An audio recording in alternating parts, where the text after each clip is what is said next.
Boa noite a todos, aos presentes, presencial e aos online, aos desencarnados. E agradecendo mais uma vez, agradecendo ao Cristiano aí pelo estudo inicial, pela aula de História, e agradecendo a oportunidade que todos temos de estar aqui buscando conhecimento. O Cristiano até me fez lembrar uma mensagem que vocês vão me dar licença para ler. Pode ser? Acho interessante, eu acho que a mensagem é oportuna. No livro O Cristo Consolador, que é um dos livros do Emmanuel, que comenta o Evangelho segundo o Espiritismo, tem uma mensagem, a primeira mensagem, ditada pelo Bezerra de Menezes, ela comenta o capítulo 6 do Evangelho segundo o Espiritismo, item 5. Diz assim, o título é Problemas do Mundo. O mundo está repleto de ouro. Ouro no solo, ouro no mar, ouro nos cofres. Mas o ouro não resolve o problema da miséria. O mundo está repleto de espaço. Espaço nos continentes, espaço nas cidades, espaço nos campos, mas o espaço não resolve o problema da cobiça. O mundo está repleto de cultura. Cultura do ensino, cultura na técnica, cultura na opinião. Mas a cultura da inteligência não resolve o problema do egoísmo. O mundo está repleto de teorias. Teorias da ciência, teorias nas escolas filosóficas, teorias nas religiões, mas as teorias não resolvem o problema do desespero. O mundo está repleto de organizações. Organizações administrativas, organizações econômicas, organizações sociais, mas as organizações não resolvem o problema do crime, que, aliás, o crime é organizado. Para extinguir a chaga da ignorância, que acalenta a miséria, para dissipar a sombra da cobiça que gera a ilusão, para exterminar o monstro do egoísmo que promove a guerra, para anular o verme do desespero que promove a loucura e para remover o charco do crime que carreia o infortúnio, o único remédio eficiente é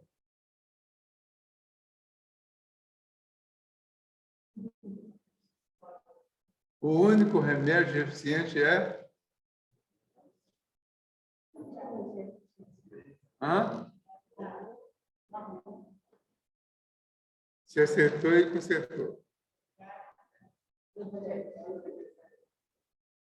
O único remédio eficiente é o Evangelho de Jesus no coração humano. Sejamos, assim, valorosos, estendendo a doutrina espírita, que o desentranha da letra na construção da humanidade nova, irradiando a influência e a inspiração do Divino Mestre pela emoção e pela ideia, pela diretriz e pela conduta, pela palavra e pelo exemplo, e parafraseando o conceito inovidável de Allan Kardec, em torno da caridade, proclamemos aos problemas do mundo: fora do Cristo não há solução. Bezerra de Menezes, meu amigo particular. Então, esse finalzinho aqui, mas é meu amigo. Antes de ser parente da Maria, ele era meu amigo. Então, vejam bem, o que o Cristiano trouxe.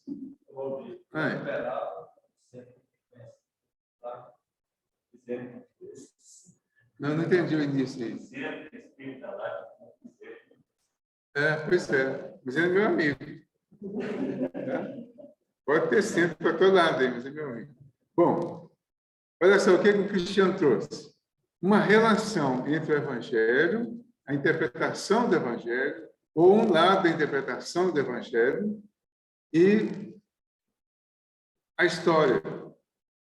Mostrando a história, como que as coisas aconteceram, como que nós nos comportamos ao longo desse tempo, e como que o Evangelho precisa realmente entrar em nossos corações para que nós ajudemos a resolver os problemas do mundo. Tá? Então, o evangelho é necessário, mas é o evangelho que a gente consiga... eu estou insistindo um pouquinho nisso aqui, eu não estou completando o Cristiano, não, tá? Eu estou aproveitando o que ele trouxe para a gente entender melhor ainda, ampliar melhor ainda essa ideia do quanto é importante o entendimento do evangelho para nós, porque nós é que vamos fazer a mudança. Ele finalizou falando isso. Nós é que vamos fazer a mudança, individualmente. É a partir do indivíduo que as coisas vão acontecer. Para chegar no indivíduo, nós vamos ter que conhecer tudo isso, estudar, conhecer, aprender e praticar o conhecimento. A doutrina espírita vem, então, nos esclarecer de uma forma que nós possamos ter uma nova interpretação do Evangelho, levando para a individualidade. Né? Por isso, nós estamos estudando o Livro dos Espíritos, que é o livro base, e é o que vai nos chamar a atenção para esses conhecimentos todos. Hoje, nós vamos entrar na parte aqui da introdução, que ainda está no item 2, né? Alma, princípio vital e fluido vital, da parte do fluido vital.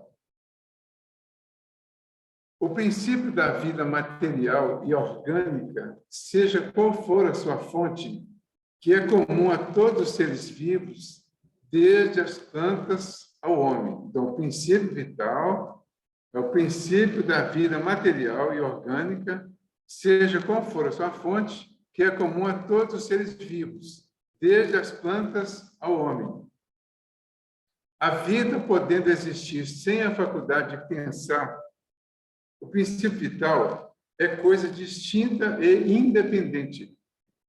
A palavra vitalidade não daria a mesma ideia. Para uns, o princípio vital é uma propriedade da matéria, um efeito que se produz quando a matéria se encontra em dadas circunstâncias. Segundo outros, e essa ideia é mais comum, ele se encontra num fluido especial, universalmente espalhado, do qual cada ser absorve e assimila uma parte durante a vida, como vemos os corpos inertes absorverem a luz. Este seria, então, o fluido vital, que, segundo certas opiniões, não seria, então, o fluido vital, que, segundo certas opiniões, seria outra coisa senão o fluido elétrico animalizado, também designado por fluido magnético, fluido nervoso, etc. E é uma confusão danada esse negócio. Tá? A conclusão que cheguei foi essa. As definições que nós temos aqui, e por isso essa confusão de interpretações, é exatamente porque, às vezes, uma coisa até simples, a gente dá um monte de interpretações, dá um monte de palavras, cada um dá uma ideia, há uma divergência de posições, de opiniões, e aí, claro, que vai entrar em choque com todas essas culturas que a gente vem assimilando ao longo do tempo, que a gente passou, ou já pode ter passado por todas elas, e cada vez que você chega numa cultura, você vai ver a coisa de um outro jeito, você tem resistências por causa da cultura anterior, você lembra ou não, né? Então, conscientemente ou não, a gente tende a aceitar ou a descartar uma possibilidade. Aí gera discussões, gera as formas de interpretação e gera todos os conflitos. O princípio vital, então, nós vamos ter que estudar sobre isso, né? Lá na frente, por exemplo, lá na questão número 60, nós vamos ter material para estudar isso. Na questão 136 e 136A, vai falar alguma coisa a respeito do princípio vital. Mas nós vamos lá atrás, lá na Gênesis do Moisés, e vamos lá na frente, na Gênesis do Kardec, que é o último livro do Kardec, que vai tratar disso também. Então, tem muito material a respeito disso. É o princípio da vida. Vamos ficar nisso por enquanto. Então, os seres inorgânicos são os seres que não têm esse princípio vital, não têm vida, né? Não vida do jeito que a gente tem, pelo menos. Os seres orgânicos, que é das plantas para frente, dos vegetais até o homem, aí ele tem vida. essa vida que está nos seres orgânicos vamos dizer, é um componente diferente da questão material. Todos os seres, fisicamente, são compostos da mesma matéria, né? Desde o mineral até o homem. Mas aí há as divergências que vai entrar a questão da vida. Então, na planta tem vida, o animal irracional tem vida, o animal racional, que somos nós, tem vida, né? Mas ainda tem as divergências, porque o animal irracional, ele tem comportamentos, ele tem manifestações que o homem, que é o animal racional, não tem. Ou o homem tem manifestações que o animal não tem. Mas isso tudo independe da vida.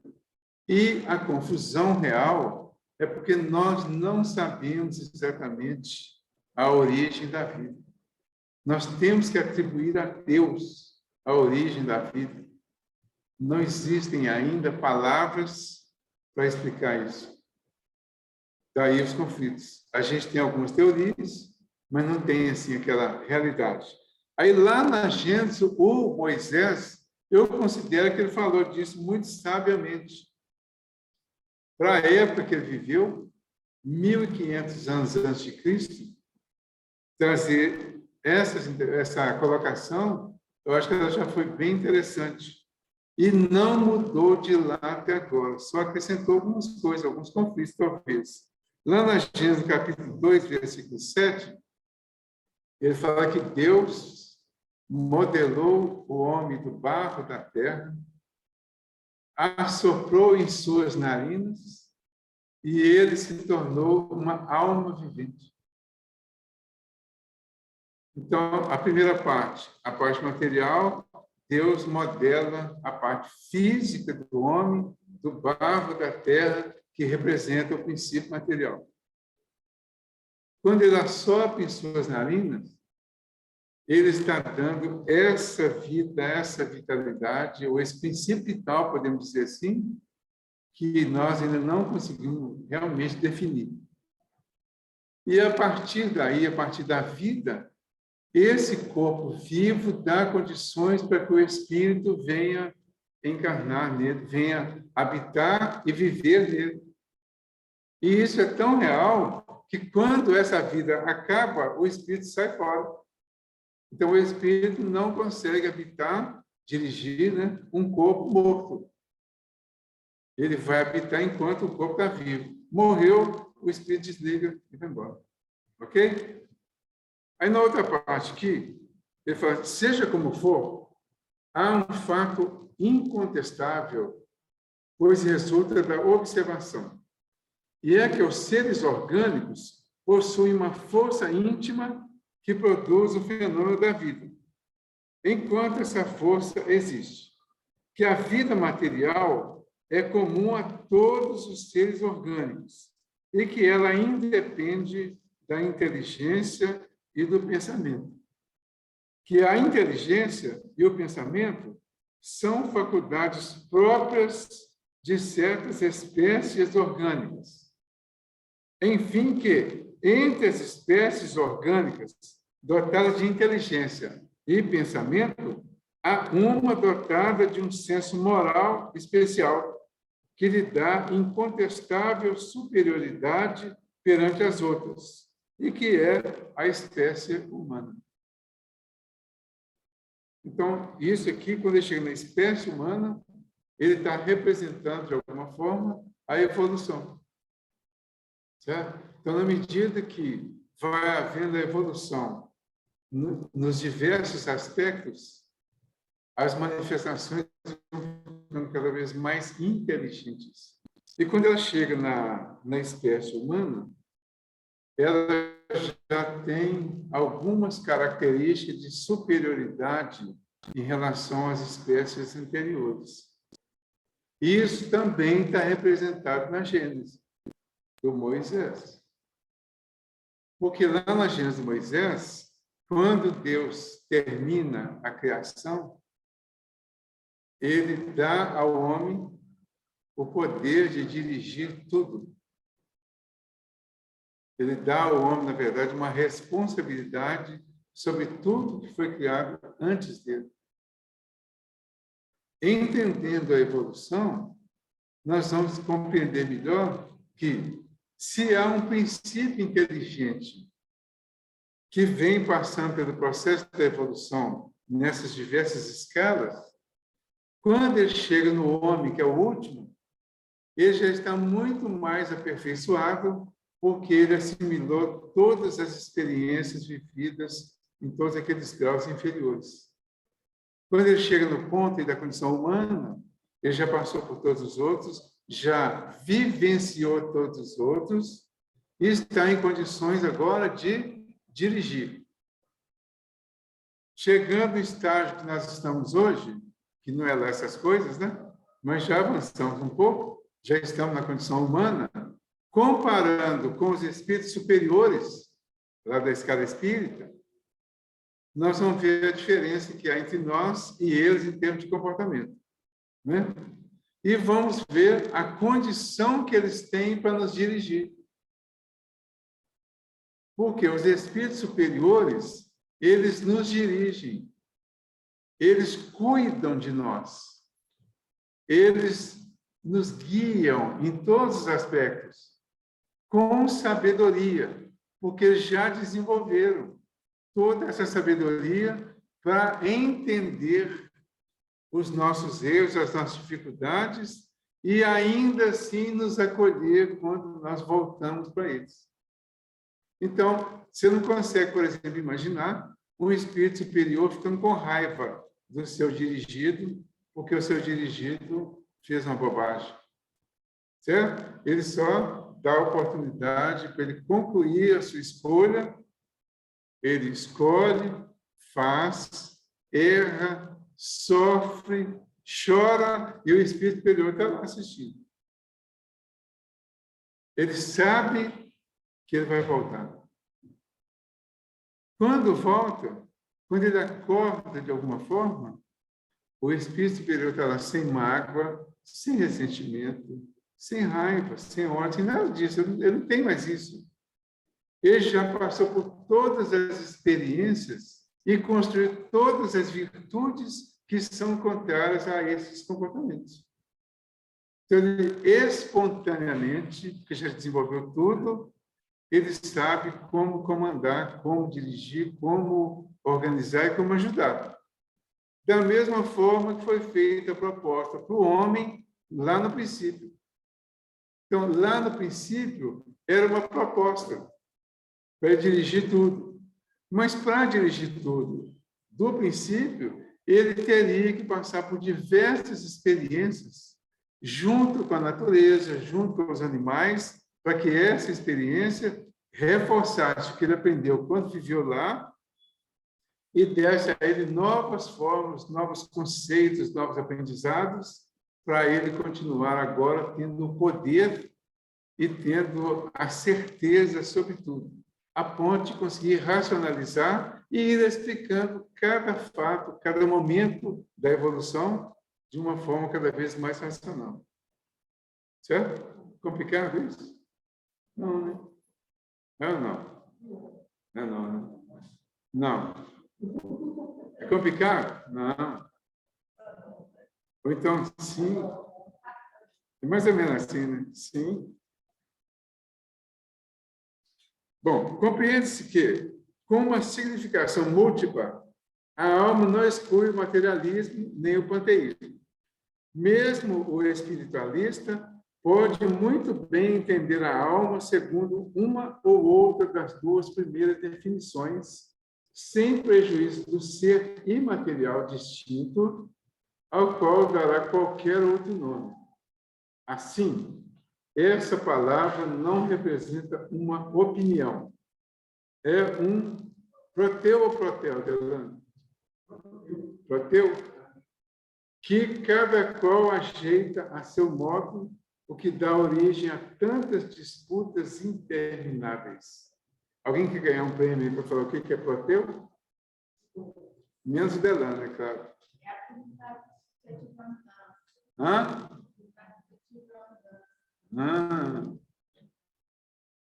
Estamos cheios de intelectuais aqui. Então, é isso, né? O proteu é o que está sujeito a mudanças. Aí, gente, o que eu quero chamar a atenção aqui? É claro que essa introdução aqui é muito filosófica, né? Tem muita ideia que nós só vamos desenvolver mais minuciosamente lá dentro do livro. Não vamos ficar presos aqui na introdução, tá? Mas a ideia aqui é o seguinte: quando ele fala disso, do proteu, né, que seria aquele que muda facilmente de opinião ou de sistema, que é uma proposta para nós aceitar a possibilidade de mudar, certo? Nós não temos verdades absolutas. Nós não temos conhecimentos prontos, definitivos. Tudo pode mudar. Tudo pode aperfeiçoar. Quando nós vamos interpretar o Evangelho, agora nós estamos descobrindo que a interpretação do Evangelho é muito ampla. E tem que ser assim. Por quê? O escrito do Evangelho, a letra, já é uma forma de interpretação que Jesus não escreveu. Então, Jesus falou e fez. Quem viu o que ele fez e ouviu o que ele falou, alguns deles escreveram. Mas escreveram do jeito que entenderam e numa língua que já era diferente da língua que provavelmente Jesus tenha falado.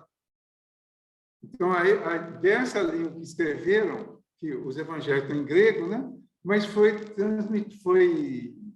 adaptado, traduzido para as línguas que nós usamos hoje, que diversificaram muito.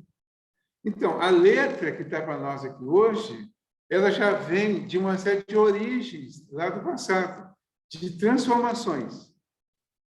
Mas a letra simplesmente não representa a essência. Esse capítulo, que encerrou hoje, o capítulo 23 do Evangelho segundo o Espiritismo, ele fala de estranha moral. Por quê? A estranha interpretação que fizeram do que Jesus falou, ou o estranho escrito que fizeram sobre o que Jesus falou na visão de quem escreveu. Aí você pega os 4 evangelhos, Mateus, Marcos, Lucas e João.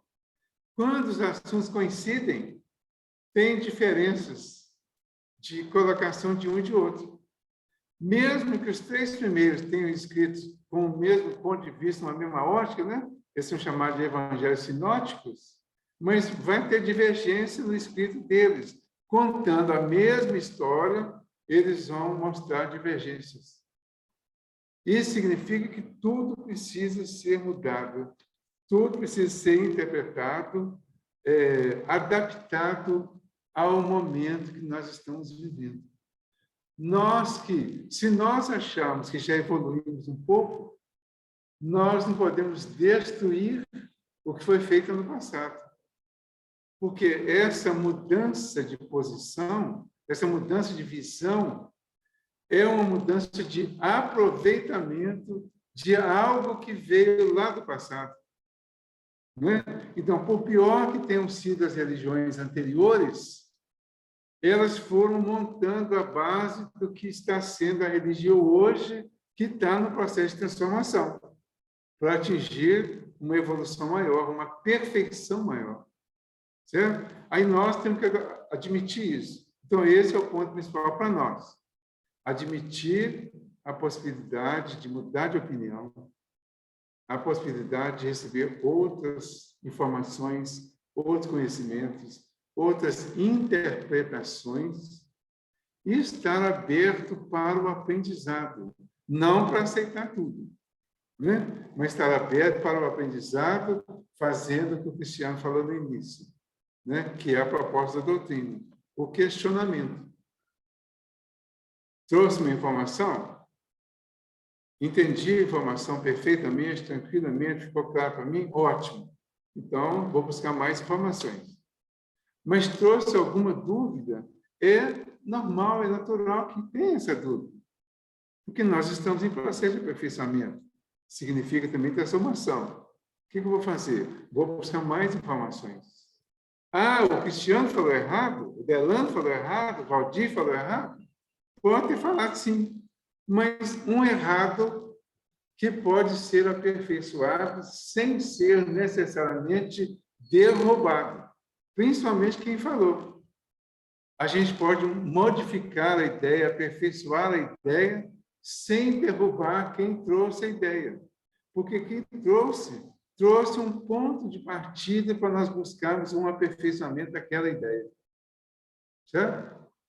E aí nós vamos aperfeiçoar a ideia, não vamos criar conflitos entre nós, não vamos criar discussões, disputas entre nós, para ver quem trouxe a ideia melhor, quem acertou mais. Todos estamos acertando dentro das nossas possibilidades, dentro do nosso conhecimento, da nossa cultura. E a proposta é de aperfeiçoamento. Isso significa mudanças contínuas até atingir o objetivo. Nós estamos aqui hoje porque nós, a grande maioria, pelo menos, mudou de religião. Está mudando. Né? Nós viemos de onde? Viemos do catolicismo? Do protestantismo? Viemos do materialismo? Isso. Você fica feliz de estar nesse espaço, mas agradece a felicidade. Então, há uma intenção, há uma aceitação e uma intenção. Isso. É isso. Ok, gente? Mas alguém quer falar? Pode falar se quiser. Não? Evitaríamos igualmente a confusão, mesmo empregando a palavra alma nos 3 casos, desde que lhe ajustássemos um qualificativo para especificar a maneira pela qual a encaramos, ou a aplicação que lhe damos. Ela seria, então, um termo genérico, representando ao mesmo tempo o princípio da vida material, da inteligência e do senso moral, que se distinguiriam pelo atributo, como o gás, por exemplo, que se distingue ajuntando-se-lhe as palavras hidrogênio, oxigênio e azoto. Poderíamos dizer, e talvez fosse o melhor, a alma vital para designar o princípio da vida material, a alma intelectual para o princípio da inteligência e a alma espírita para o princípio da nossa individualidade após a morte. Como se vê, tudo isto é questão de palavras, mas questão muito importante para nos entendermos.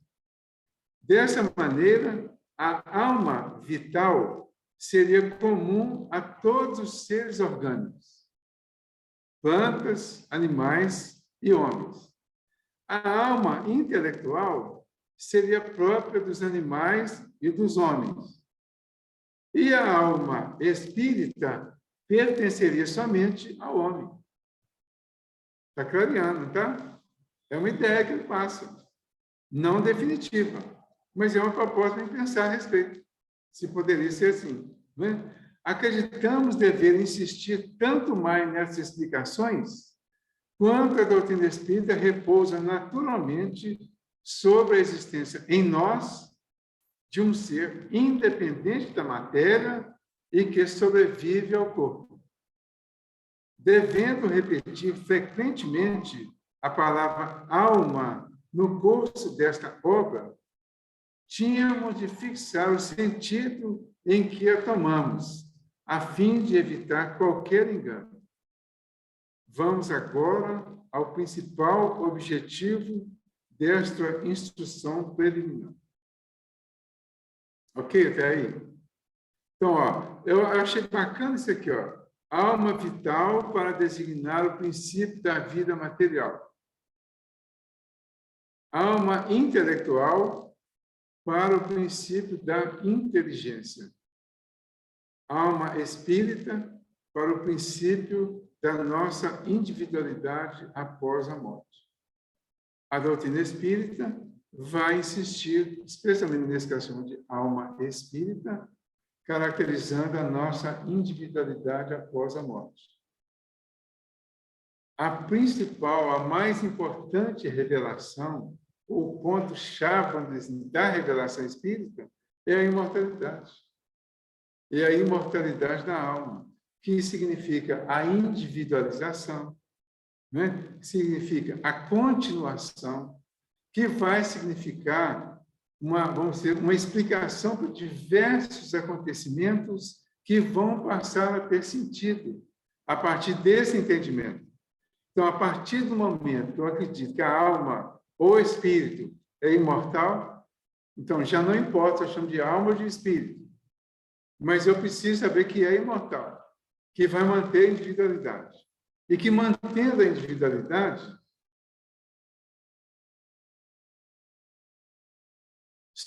só faz sentido crescendo. Para continuar evoluindo e crescendo, nós já entendemos que quando morre aqui, a gente morre ainda faltando muita coisa aqui na Terra. Muito conhecimento fica muito aquém do nosso entendimento total. Aí nós vamos entender a questão da necessidade da existência e até da finalidade da reencarnação. Aí a reencarnação passa a fazer sentido. Um sentido lógico, não religioso, não. A discussão, então, de religião com reencarnação cria todo o conflito e veio até outro dia, né? Ainda existe, claro. Mas, aí quando você passa a usar essa ideia como uma aceitação de um princípio que vai fazer a repetição para a continuidade, transformação e aperfeiçoamento, ele passa a fazer sentido, independente de religião. Isso tem que ficar claro, né? Aí, o que manteve isso parado? Certamente por alguma razão. Porque entrou as questões religiosas, entrou a questão da interpretação humana, o orgulho humano, porque eu acredito nisso e não vou mudar minha crença. Certo? Não está escrito claramente na minha versão da Bíblia a palavra reencarnação, então eu não acredito nisso, porque na Bíblia não tem. Eu não quero nem imaginar a possibilidade de achar uma interpretação que aceite essa possibilidade. Porque do meu passado, dos meus instrutores do passado, dessa mesma linha, eles disseram que não existe. Certo? Aí entra a crença e a necessidade de aceitar o novo, aceitar a mudança. A necessidade de aceitar a guerra que Jesus falou que viria. O instrumento que ele traz para essa guerra, eu não vim trazer a paz, né? Eu vim trazer a espada, ou seja, provocar uma guerra. Mas é uma guerra de conhecimento, de cultura, de entendimento, de aprendizado. Aí ele traz como espada o Evangelho. Porque o Evangelho é a espada, porque tem a faca dos dois legumes, né? E a faca dos dois legumes vai mostrar os dois lados.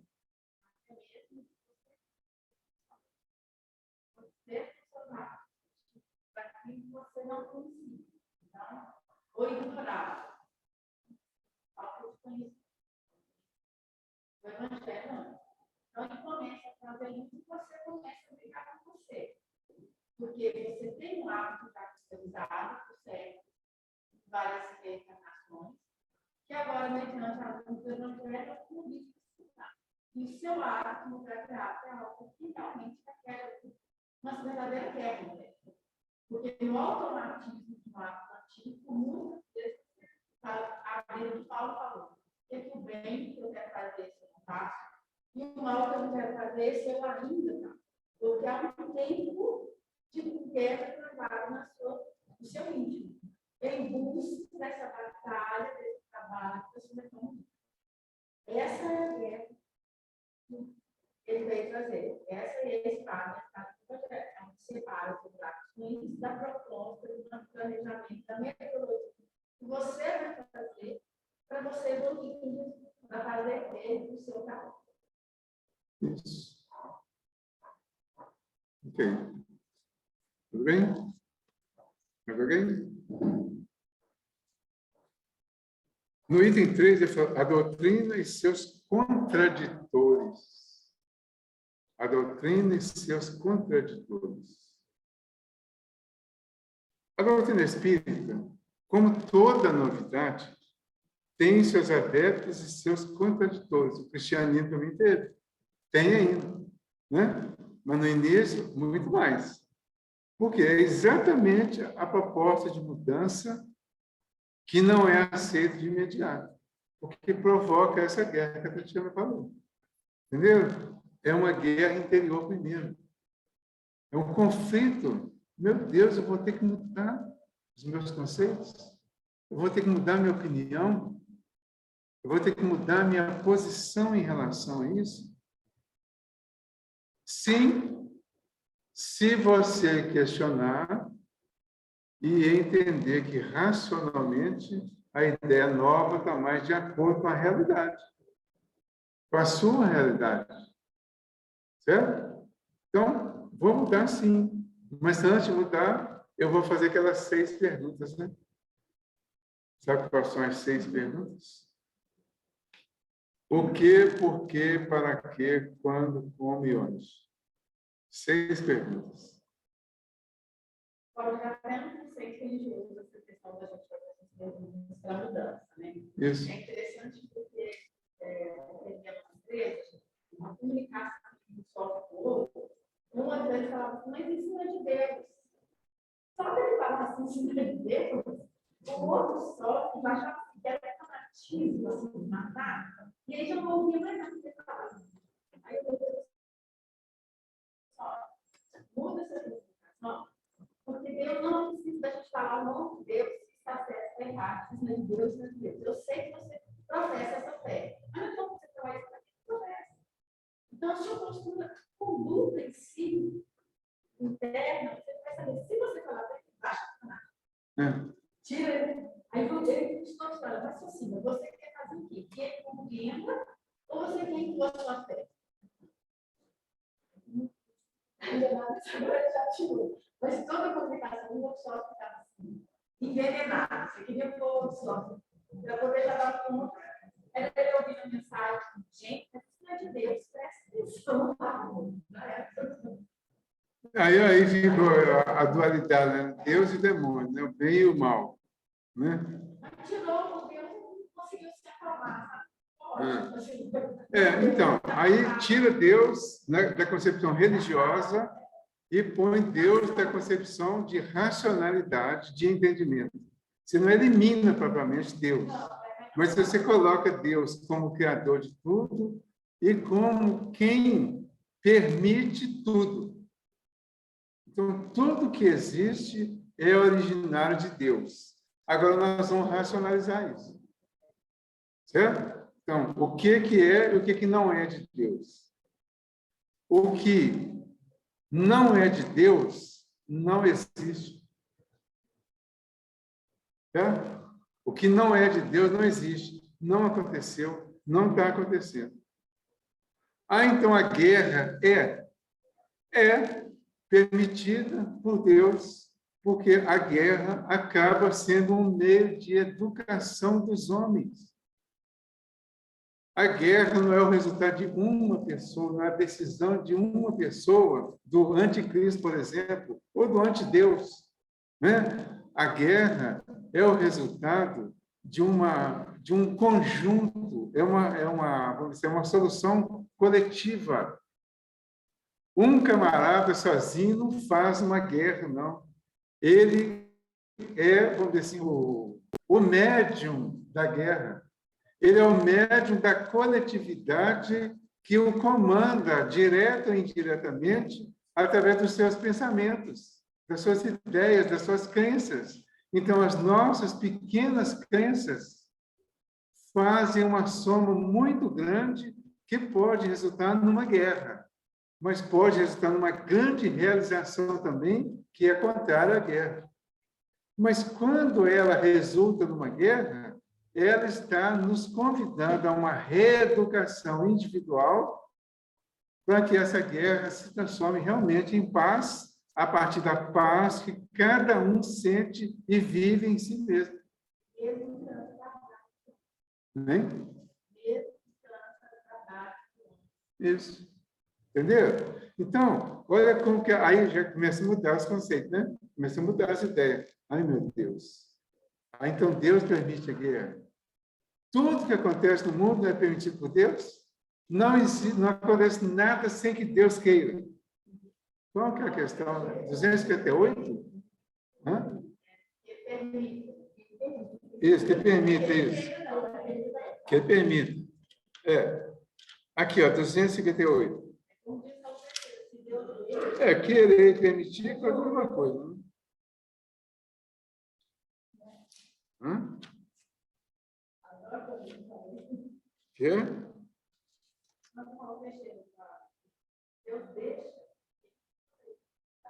Aqui, ó.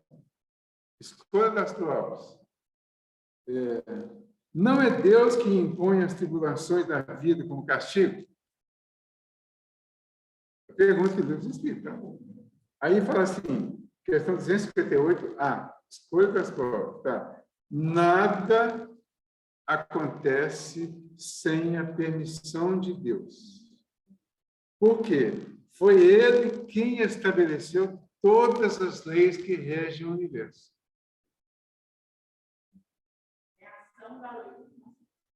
Entendeu? Nada.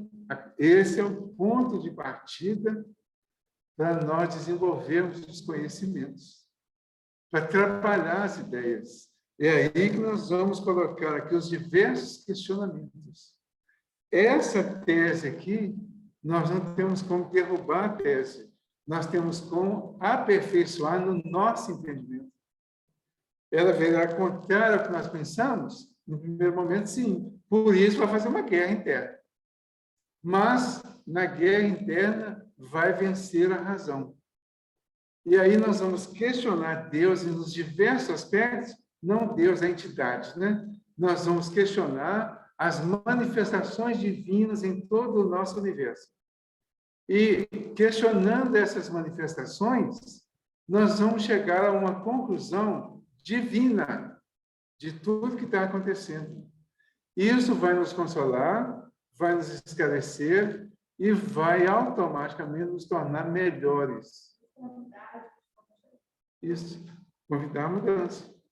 Certo? Então, a doutrina espírita, como toda novidade, tem seus adeptos e seus contraditores.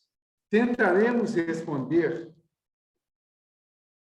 a algumas das objeções destes últimos, examinando o valor das razões em que se apoiam, sem termos, entretanto, a pretensão de convencer a todos. Esse é um ponto que eu acho muito bacana na doutrina espírita. E que é uma realidade, você vai entendendo como realidade. Não ter a pretensão de convencer a todos. Na verdade, convencer a ninguém. Embora você argumentando e explicando, você acabe convencendo alguns. Mas, na verdade mesmo, eu não convenço ninguém de nada, é cada um que se convence. É vendo os argumentos, analisando, avaliando, internalizando o conhecimento e racionalizando que você vai se convencer do que não é verdade. Então, daí, a proposta do questionamento é: tudo que eu aceito e tudo que eu não aceito tem que ter uma razão. Eu concordo com isso? Concordo. Por quê? Eu não concordo com isso? Não. Por quê? Mas não é uma pergunta para você responder para o outro, é para mim mesmo. Entendeu? Eu tenho que responder para mim. Eu é que tenho que estar ou não convencido de determinada situação. E não o outro. Eu vou chegar para o Cristiano e falar: Cristiano, você tem que fazer isso, isso, isso, isso. Ou então é assim, assim, assim, assado. Ele vai falar: eu não concordo. Certo? Então, aí vai ter o ponto de vista dele, eu vou ter o meu. ele vai sensatamente levar o meu argumento para refletir a respeito. E eu vou sensatamente pegar o argumento dele para refletir a respeito. Pode ser que eu o convença, entre aspas, ou que ele me convença. Mas, na verdade, é eu que me convenço do que ele falou e você está com verdade e vice-versa. Certo? O que os espíritos fazem? Eles trazem o argumento, trazem a informação. Foi o que Jesus fez. Traz a informação. Você pode aceitar ou não. Como que você um dia vai acabar aceitando? Porque vem uma série de conflitos, uma série de dores que vão nos fazer repensar as coisas sempre. E ao repensar, nós vamos refazer e vamos reaprender. E aí muita coisa vai mudar. Então, muita coisa que eu não aceitava antes. Vocês querem ver uma coisa interessante? Quando os testemunhos de Jeová iam lá em casa, a minha família toda era testemunha de Jeová na época, eles iam lá e eu tinha um argumento clássico com eles. Isso aí foi escrito aí há 2000 anos atrás, não tem nada a ver comigo isso, não. Eles usam ainda os argumentos das cartas do Paulo. Sabe o que está acontecendo agora? Eu estou no estudo das cartas do Paulo, de uma certa forma, convencendo as pessoas das verdades que estão nas cartas do Paulo. Mudei? Entenderam? Está lá. Domingo nós falamos sobre a carta do Paulo a Timóteo. O que foi Timóteo? Timóteo foi um cara que viveu lá naquela época, 2000 anos atrás, que o Paulo escreveu uma carta para ele. Então, naquela época, eu pensava assim, o que eu tenho a ver com esse Timóteo? Quando alguém chegar e falar, ele falou lá, o Paulo falou para o Timóteo para ter um bom comportamento com os idosos, para ter respeito com as mulheres, com as crianças, tratar os idosos como pais, as mulheres como mães, as jovens como irmãs, aos jovens como irmãos. E eu diria, né? Isso foi há 2000 anos, o que eu tenho a ver com isso hoje? Mas o que eu entendi hoje? Que esse ensinamento é atualíssimo e necessário.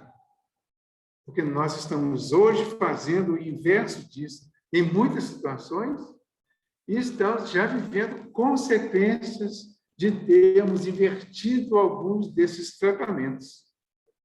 Certo? Mas lá naquele tempo, eu já estava chamando a atenção para isso. Certo? Mudou? Mudou. Quantas outras coisas nós mudamos de opinião, mudamos de posição, mudamos de comportamento, naturalmente, daquele tempo para cá. Mas não é daquele tempo, assim, não. É de outro dia mesmo. Então, se nós começamos no Espiritismo um dia desse mesmo aí, e mudamos uma série de conceitos, e mudamos o comportamento por causa desses conceitos que mudaram. Então, é essa a proposta. Mas ele vai tentar trabalhar, conversar com... Há pessoas que acreditam que a luz foi feita somente para elas. Dirigimos-nos às pessoas de boa fé, sem ideias preconcebidas ou posições firmadas, mas sinceramente desejosos de se instruírem, e lhes demonstraremos que a maior parte das objeções que fazem à doutrina provém de uma observação incompleta dos fatos e de um julgamento formado com muita ligeireza e precipitação. Verdade. Recordemos inicialmente, em breves palavras, a série progressiva de fenômenos que deram origem a esta doutrina. O primeiro fato observado foi o movimento dos objetos. Designaram-no vulgarmente com os nomes de mesas girantes ou dança das mesas. Esse fenômeno que parece ter sido observado primeiramente na América, ou melhor, que teria repetido nesse país, porque a história prova que ele remonta à mais alta antiguidade, produziu-se acompanhado de circunstâncias estranhas, como ruídos insólitos e golpes desferidos sem uma causa ostensiva conhecida. Dali propagou-se rapidamente pela Europa e por outras partes do mundo. A princípio, provocou muita incredulidade, mas a multiplicidade das experiências, em breve, não mais permitiu que se duvidasse da sua realidade. O próprio Kardec, na primeira informação que ele teve, ele recusou, porque deram informação de uma forma exagerada, né? Ele deram a entender para ele que as mesas, que os móveis pensavam, davam respostas pensadas, e ele recusou a resposta, deu uma resposta que eu não vou lembrar de cor, não, né? Mas ele deu a resposta recusando. Mas depois ele foi, aceitou o convite, foi lá ver, porque aí ele ouviu uma posição mais concreta sobre o assunto e foi lá para ver o que estava acontecendo. Ele viu que realmente os móveis se movimentavam, as mesas giravam realmente, né? Ficou com esse título, mesas girantes. Mas quando ele viu as respostas, ele viu inteligência nas respostas. E partiu do princípio da ciência. Todo efeito tem uma causa. Se a causa é inteligente, ou se o efeito é inteligente, a causa é inteligência. Não há inteligência no móvel, que é, inclusive, vegetal morto, né? Mas, ao invés de recusar simplesmente, o que fez? Foi estudar. E foi das mesas girantes que surgiu a doutrina espírita.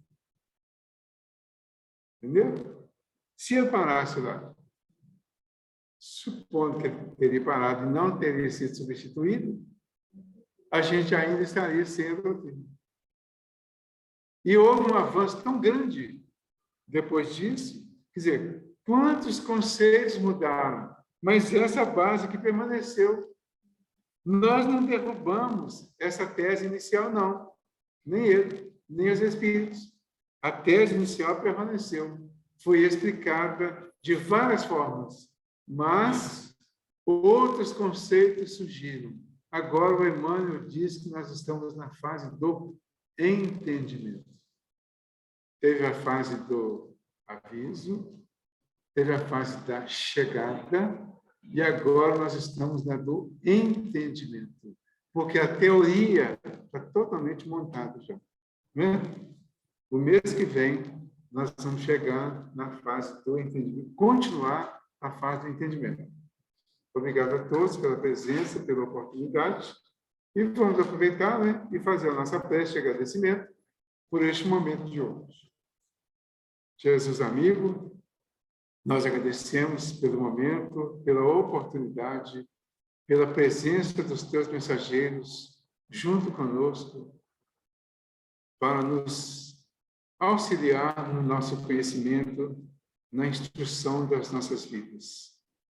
Nós agradecemos, Senhor, pelo estudo inicial trazido pelo nosso irmão Cristiano, pela oportunidade da sequência desse estudo do Livro dos Espíritos. Agradecemos pela presença de todos os encarnados, tanto os que estão presentes, quanto aqueles que estão online. E agradecemos também pelos desencarnados. Vos pedimos, Jesus, que possamos ser o instrumento da Tua paz, para, a partir da paz em nós, possamos vibrar a paz para o mundo externo.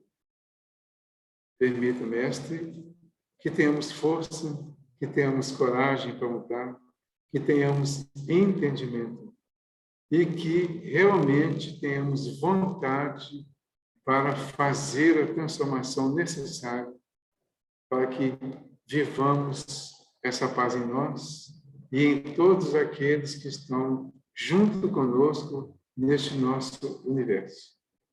Que o teu amor nos envolva agora e sempre, envolva ao nosso cantinho, envolva todos nós que estamos ligados a Ele e a vós. Esteja conosco, Jesus, agora e sempre, que assim seja.